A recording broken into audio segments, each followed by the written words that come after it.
Lahan di Ogan Ilir masih terus terbakar. Bahkan hingga 5 Agustus malam, lahan yang terbakar dan sudah sempat dipadamkan Satgas Karhutla di Kecamatan Indralaya Utara kembali terbakar.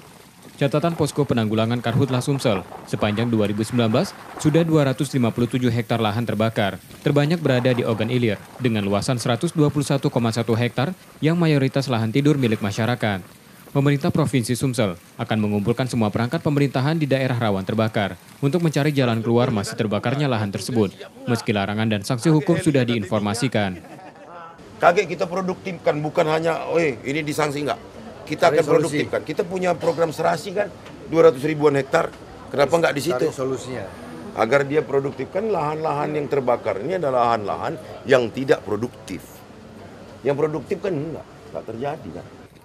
Semakin tinggi intensitas terbakarnya lahan di Sumsel, kabut asap sudah mulai mengancam Palembang. Kabut asap tipis sudah mulai nampak pada pagi hari dari pengamatan BMKG Sumsel, namun menipis seiring munculnya matahari. Ya, kalau kita lihat dari angin secara keseluruhan, di Sumatera Selatan bertiup dari angin timur sampai tenggara. Nah, timur tenggara itulah yang biasanya kalau ada di OI, kemudian di OKI, itu bisa masuk ke Palembang. Itu yang bisa kita perlu waspadai. Nah, kebetulan kita lihat tadi tim dari BPBD dan instansi terkait, terutama Satgas Karhutla Sumatera Selatan sangat solid, dan insya Allah itu akan sangat mudah dipadamkan.